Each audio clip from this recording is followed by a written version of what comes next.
Over the course of the last 2 years, I've endured just about everything modern Kirby games have to throw at a player set on avoiding jumps. Tutorials, friend circles, hypernovas, robobots, and much, much more. And after all of that, I still feared the older Kirby games. I was terrified of them and their simpler copy abilities. Copy abilities which often only possessed a single move. Could a no-jump challenge even be remotely feasible under such circumstances?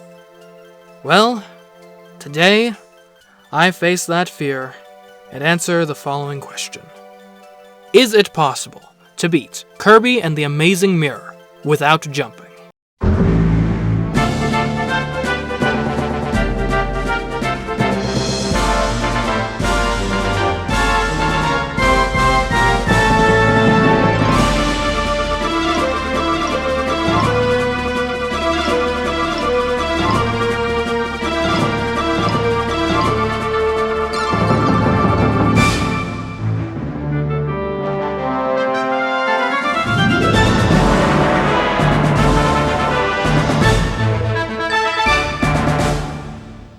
Our aim in this challenge is to beat Kirby and the Amazing Mirror without engaging in the following 2 actions: jumping or hovering. One side note is, just like in Star Allies, we've got some AI companions tagging along with us in this game. In this case, some more Kirbys, which normally just kind of wander around and do their own thing.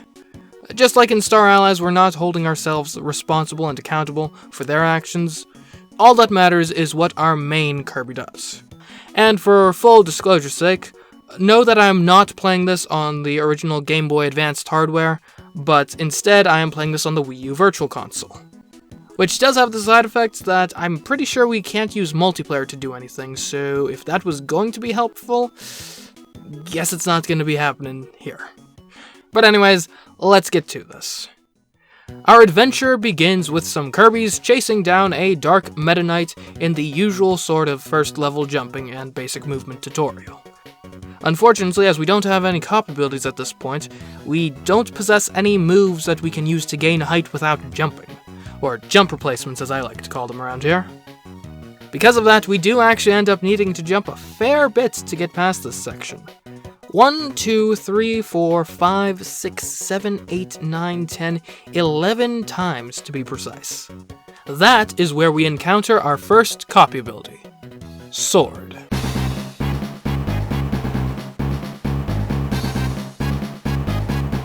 Sword has historically been one of our go-to all-around copy abilities. That is due primarily to its main jump replacement, the upward slash, which does not exist in Kirby and the Amazing Mirror. Instead, we're left with the Final Cutter, a move which has Kirby slashing his sword up before crashing right back down where he started. This, I guess, technically does allow Kirby to gain some height, but given that you have no ability to move left or right while using this move, it is, for our purposes, essentially useless.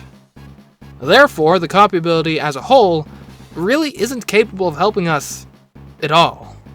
No matter, we have CUPID available to us instead.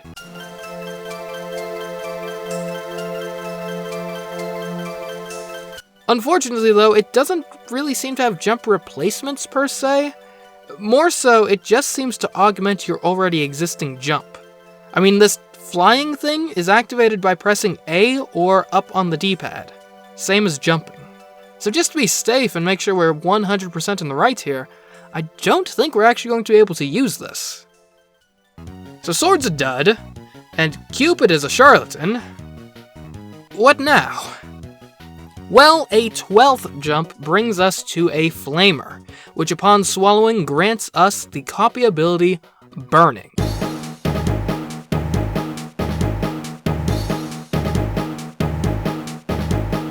This copy ability possesses exactly one move, Burn.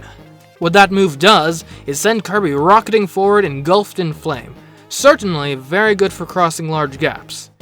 Unfortunately, high-speed horizontal movement is all it does. Until you crash into a wall, that is. Upon such an impact, Kirby is stopped dead in his tracks and knocked back and up a little, From such a position, you can trigger burning again to climb ever higher ad infinitum. So in short, it's very good at scaling straight walls specifically. Although it should be noted that overhangs can be of particular detriment to it, so we'll need to watch out for those. Luckily, no such overhangs exist in this starting area, and as such we burn through the rest of it jumpless no problem, and find ourselves dropped off in Central Circle, ready to properly start our adventure by boldly venturing through the, as of right now, one and only mirror in the area. That mirror brings us into Rainbow Root proper, where we are called upon to, at this point, assess how we use burning in actual real-life situations. As it turns out, throwing enemies into the mix does complicate how one must behave with burning. Yes, the copy ability does grant you invincibility while you are in the process of a burn. It does not, however, grant you that same benefit immediately thereafter. What that practically speaking means is if you misjudge a distance and end up with your burn expiring right in front of, instead of right behind an enemy, you're getting hit. And when you get hit in the Amazing Mirror, you get hit in real life. Okay, obviously that's not the case. What actually happens is you lose your copy ability. Every single time. Which of course is only one step removed from your copy ability falling down a bottomless pit, or otherwise becoming inaccessible to a jump replacement-less Kirby. That sort of situation of course can be avoided with practice and caution. What isn't avoidable is this overhang-littered cliffside we've got to scale. Or so it would seem at first glance. In reality though, Kirby can crash a burn straight into the edge of the screen, which, for this purpose, acts as a perfectly flat, extremely scalable wall. Thus bringing us to a warp star which takes us to Moonlight Mansion. Getting through these opening rooms goes fairly smoothly using burn. Just climb the bookshelves and then destroy their residents. This batty chasm is a bit more difficult due to the lack of walls in the middle, but if you climb the first wall as high as you can then leverage that height to get across. The next couple of screens are fairly simple to just burn right through, and once you do, you're placed right at the first boss fight, King Golem. Historically, bosses have been of inconsequential difficulty in Kirby No Jump challenges, and this guy being in essence the Wispy Woods stand-in is no exception, going down easily with repeated burns to the face. That victory gains us a mirror shard and brings us back to Central Circle. It is at this point that I feel it would be appropriate to acknowledge the fact that Kirby and the Amazing Mirror isn't quite your average Kirby game. It's an open-world Kirby game. That means not only do we have to contend with the second-to-second challenge of clearing individual obstacles, we also have to plan viable routes to traverse the world and get to the other 7 mirror shards. Only time will tell if this proves to be a boon or a bust to us. One thing that's certain is that it at the very least caused me to get lost and accidentally complete some optional objectives in Moonlight Mansion instead of getting to the next mirror shard. When I finally realized that Moonlight Mansion had nothing of value left for me, I decided the sensible thing to do was get from this mirror link to Area 3, by way of this long, circuitous route. Well, no time to delay. Let's get to it. The first screen presents us with ladders as its primary obstacle. Forgive me for not being terribly concerned. Although, perhaps I should be, because these ladders are as dangerous to us in this challenge as valve ladders are to the average player. If you carelessly hold up on the D-pad while ascending these things, then you're going to end up floating when you reach the top. The bottom line is you've got to dismount with extreme caution. Luckily, that approach does work, and as such, we can move on. The next screen is no problem, and the one after that requires a bit better timing on our burns, but ultimately isn't all that bad. The screens immediately following that one are very easily climbed with burns, since they're mostly comprised of vertical walls.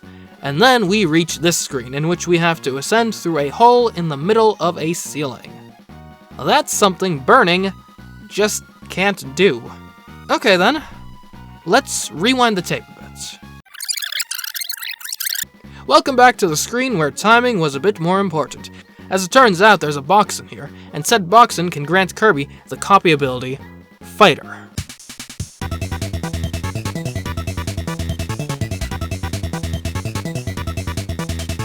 Fighter has always been the other good all-around copy ability we've relied on, and today is no different.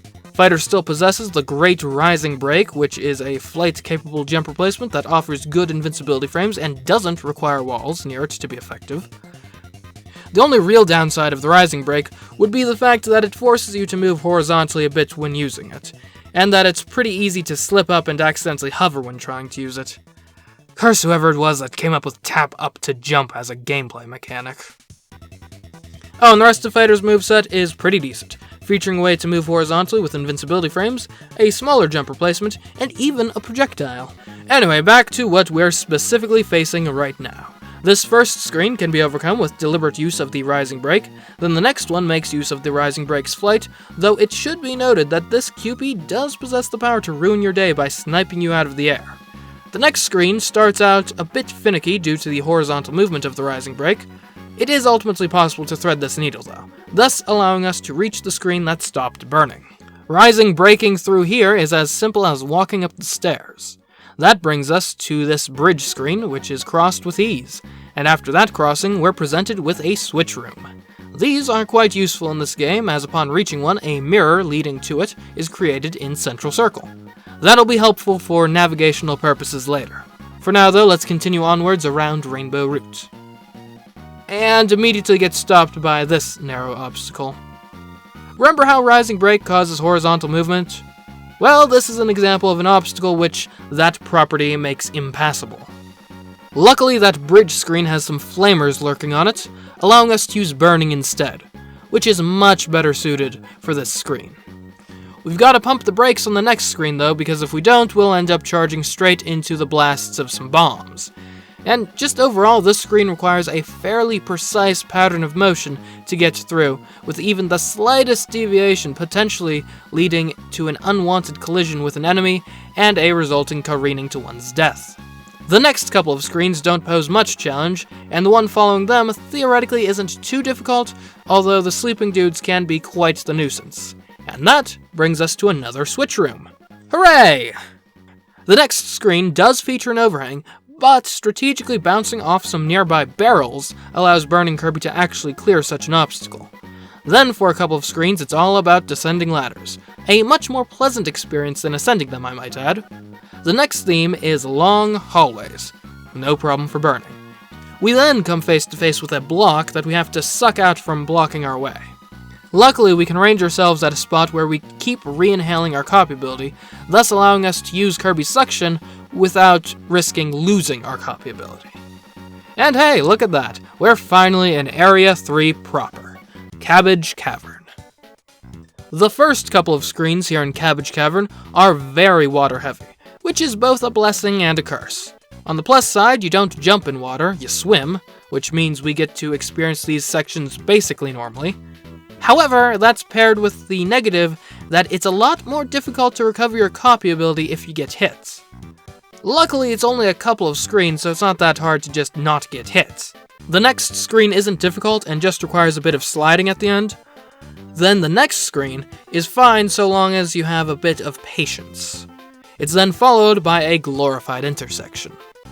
We then come across a screen which is a bit more interesting, opening with a narrow shaft you must ascend at risk of being slashed. Again, patience is the key here. Then we get to descend, contending with Gordos and a roly-poly before reaching another switch room. This one we're not going through though, instead we backtrack to the previous screen and take the other door. My curiosity then got the better of me in the next couple of screens, which ended up getting me soft-locked on each occasion. It's amazing how powerless burning is without flat walls leading straight to where you want to go. But hey, as long as you're not snooping around like I was, it's actually not that hard to get through those screens, and when you do, guess what? It's boss time. And let me tell you, Moly is actually quite problematic for us. The last boss we fought with burning was literally a wall we could repeatedly burn and bounce off of. Moly isn't such a boss. Instead, using burn on Moly sends us flying through him. Now, I don't blame you if that doesn't immediately ring out the warning bells. Under more ideal circumstances, this would be perfectly fine. The issue here is due primarily to the terraced terrain. What often ends up happening is we'll burn through Moly, then collide with the slope immediately behind him, causing us to ricochet back into him, take damage, and send our copy ability off to bounce around the arena. And that's just when Molly decides to pop out of the floor. When he pops out of the ceiling, he's a hassle to reach, period. The big saving grace in this fight turned out to be the flaming barrels he sometimes chucks at us. As it turns out, you can get burning by swallowing one such barrel. This takes off a lot of pressure, since even if we lose our copy ability, we've got a viable out. And so, after calling in our friends, Molly is defeated, and our second mirror shard is recovered. Next stop, Area 5. And yes, I know, technically speaking 4 would be next if we went in the game's recommended order, but guys, it's an open world game. What point is there in playing the rare open world Kirby game if I'm going to just do everything in order? Anyway, I'd prefer to bring Fighter into this area, so let's go get that. Alright, now we take the forest-based mirror in the central circle, and from there, it's just a left and then sneaking up on and then entering this Mira-guarded mirror. That puts us right in Area 5, Carrot Castle. I found that most of Carrot Castle was, to my relief, not too interested in precise platforming challenges. Instead, it relied more so on enemy gauntlets. Now that is something the copy ability fighter should be pretty adept at handling. That's of course not to say there were no noteworthy challenges on our route through the castle, such as this annoying needle threading section on the ladder screen, ladders, just in general, these cannons that prove to be such a pain if you don't rush up to them and destroy the floors beneath them in time, these darn respawning wheels, and surprisingly enough, the area's boss. Again. Let me tell you, Mega Titan is no joke. Although I'll admit the major issue here is again the arena design, not so much the boss itself. Seriously, who had the bright idea to make the walls here have electric copy ability destroying force fields? In practice, that means we can't afford to get hit on this fight. Luckily, I ended up finding out that the same more or less applies to Mega Titan himself, since with well-placed rising breaks, once you knock him into the wall once, you can essentially just spawn camp him for the rest of Phase 1. Then Phase 2, honestly, isn't that bad. It's pretty easy to stay safe and snipe at him with Hadoukens from a distance. And that, my friends, is a third mirror shard obtained. I've got my sights set on Area 8 for the next one. Getting to Area 8 is no problem, since we've already gotten to the switch room right next to it. That means practically no running about Rainbow Route for us, before we find ourselves at Radish Ruins.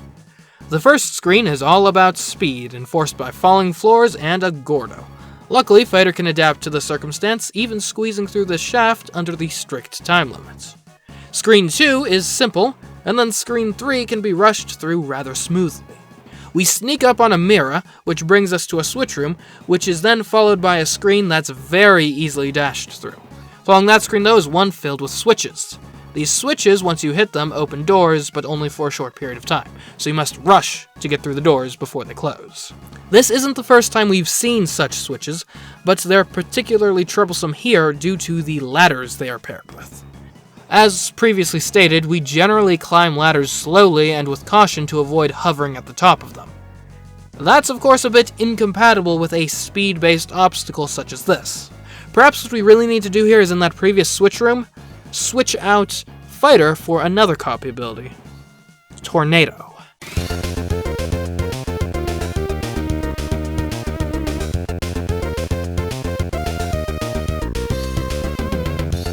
This is another one-move copy ability, but don't underestimate it. The Tornado attack is a really good jump replacement. Sure, it's basically impossible to move straight up with it since it's always trying to move diagonally, but it's fast and makes Kirby invincible when using it. One thing about it that, depending on specific circumstances, could be seen as a great or terrible thing, is the fact that the Tornado attack isn't strong enough to break blocks. But what are the odds that'll come up, right? For now, it gets us through the bomb screen and the switches screen without much issue. Next up is this spiky, fiery section, which, while being a bit annoying, is generally not too dangerous to navigate. These hallways in the screen immediately following are a cinch. What does prove to be problematic, though, is the fact that the mirror leading to the next screen is locked away behind a block in the air. You know, the exact thing that Tornado is incapable of getting past. Luckily, there are some boxins on this screen, meaning that we can switch back to Fighter, which handles the floating block mirror easily. Next up is ascending this screen. The first part is easy. Right here, don't immediately rising break the Scarfy. It's a trap. Instead, rising break against the wall until you've gotten the bomber to load. After the bomber has fallen, you're free to switch directions to get around the overhang. Eventually, you get to this part with Gordos that you just need to time properly. The next screen is all about cannons, which are really annoying but can be dealt with by strategically using rising breaks, and that more or less gets you to the boss. Meta Knights. After much trial and error, I discovered that of all the moves in Fighter's arsenal, the spin kick ended up being the most useful. And yes, the implication there is that once again this boss wasn't a pushover.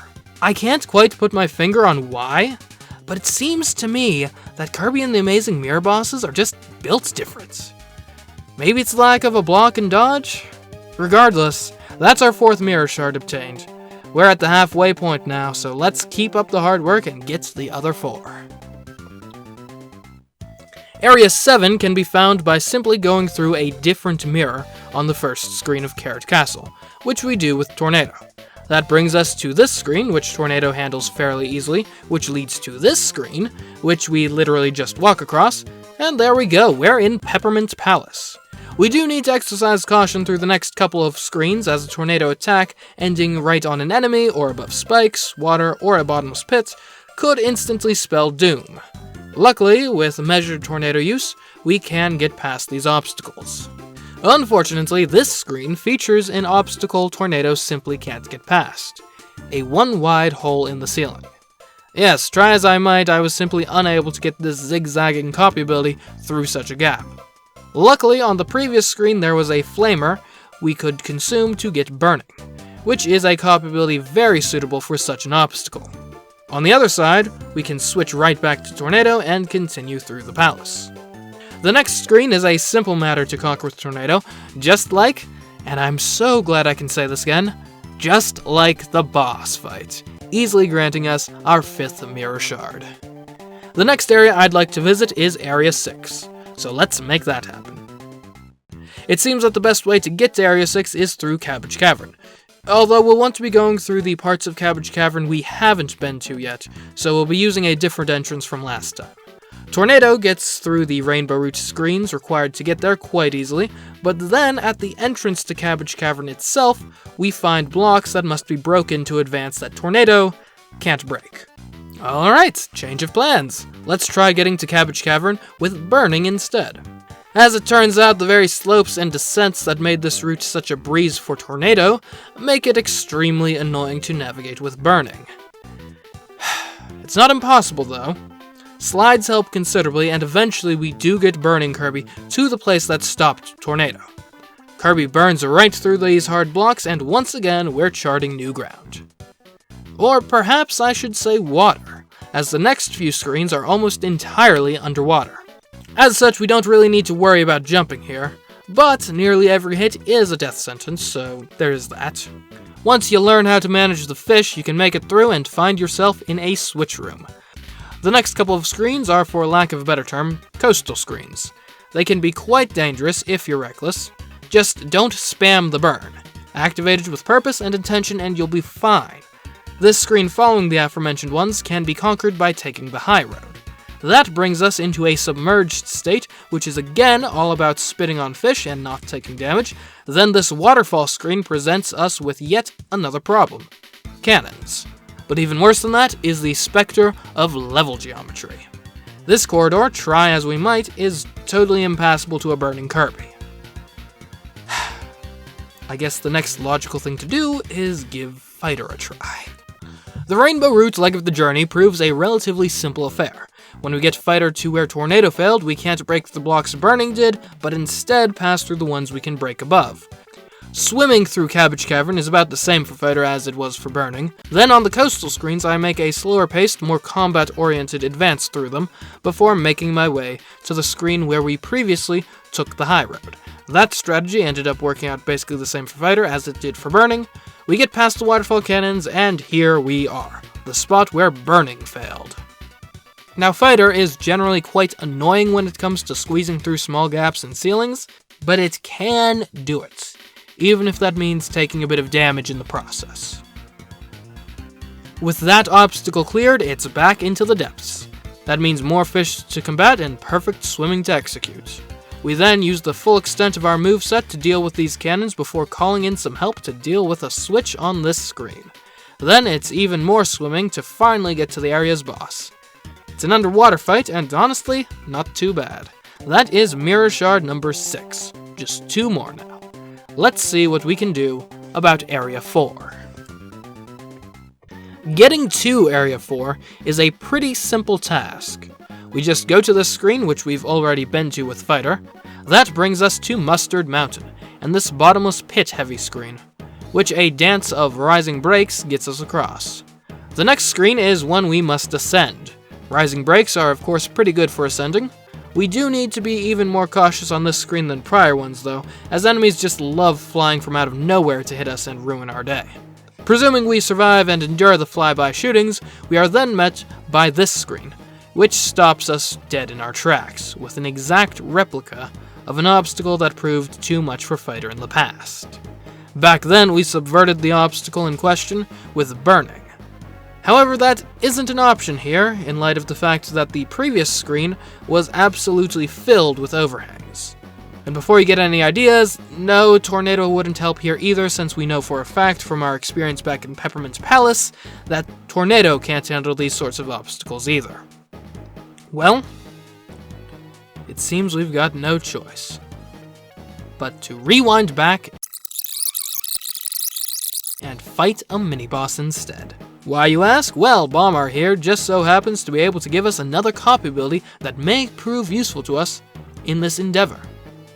Missile.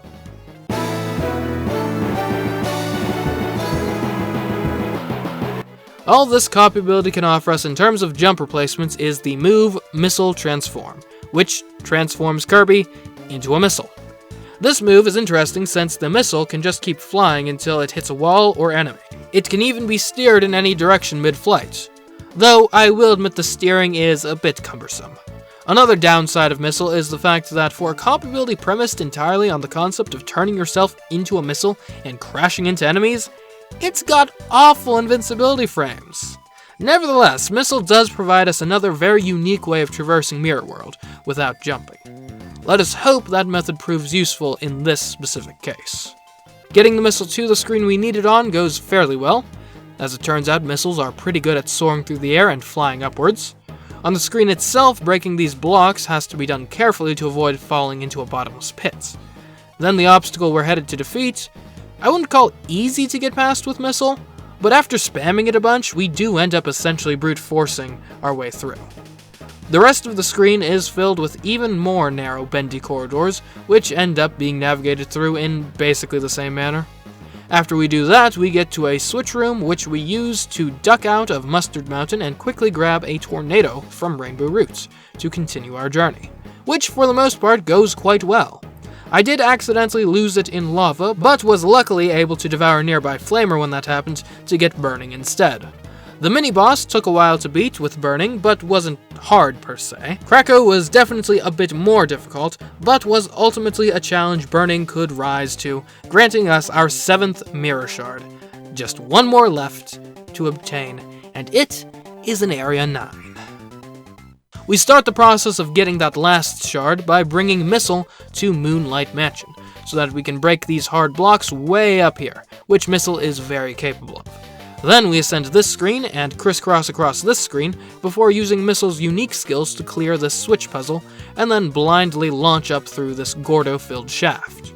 We blast our way up to this mirror, then make our way through these rooms. Oh, and by the way, this screen that we just did is probably the one of all of these ones we just talked about that I would consider easy. Each of the rest was a puzzle trying to figure out how to specifically get Missile through them, followed by much struggle to actually execute that task. Anyway, this warp star brings us to Area 9 proper, Candy Constellation. The first half of Candy Constellation is kind of confusing and maze-like, but if you know what you're trying to achieve, it's actually not that hard. The paradigm is then turned on its head after reaching the switch room. This resulted in one of the longest continuous stretches of particularly high difficulty that I've come across in any of these challenges. Now, there is, of course, a chance that maybe I was just using a bad copy ability to get through this area, and had I switched to a different one, it would have actually been quite easy. However, when you're on hour 8 of your attempts, and you're 90% of the way there, you really don't want to switch to a different copy ability and have to relearn a completely different muscle memory just to get back to where you were already getting. So I guess that's to say, I pretty much committed myself to using Missile for this, and didn't really come across any amazing tactics to beat the section, any like tricks or anything, other than just practice and get good.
After all that, at the very least, Master and Crazy Hand were pretty easy bosses. That means we now have our 8th and final Mirror Shard. It is now time to grab the Fighter copy ability and face this game's final boss. We start off with a Dark Meta Knight boss fight, which is certainly more difficult than the regular Meta Knight boss fight from earlier, but is still beatable with heavy use of the spin kick. After beating Dark Meta Knight, we're taken to this screen with just our Kirby and a sword. It seems like we'll need to grab the sword to advance to the next phase. Well, it's just a boss fight. Jump replacements aren't usually very important in boss fights anyway, so I think we'll be fine. We take up the... Wait, Master Sword? Really? Okay, whatever. The point is, we wield the sword, and with it strike down Darkmind, thus bringing us onto another screen. Okay, well, it seems this screen has a puzzle and ladder that we can't get past without jumping. Seriously? After all that, the game forces a power-up on us without a viable jump replacement, and then has the gall to throw platforming sections in the middle of a boss fight. Or so I thought at the time. I later discovered that you can drop your copy ability before picking up the Master Sword, then drop the Master Sword and pick up your initial copy ability again. Using such a method, we can fight with Fighter, then bring it to the puzzle screen. Then we fight again, making the fight simple by breaking the eye when exposed, and then another puzzle screen.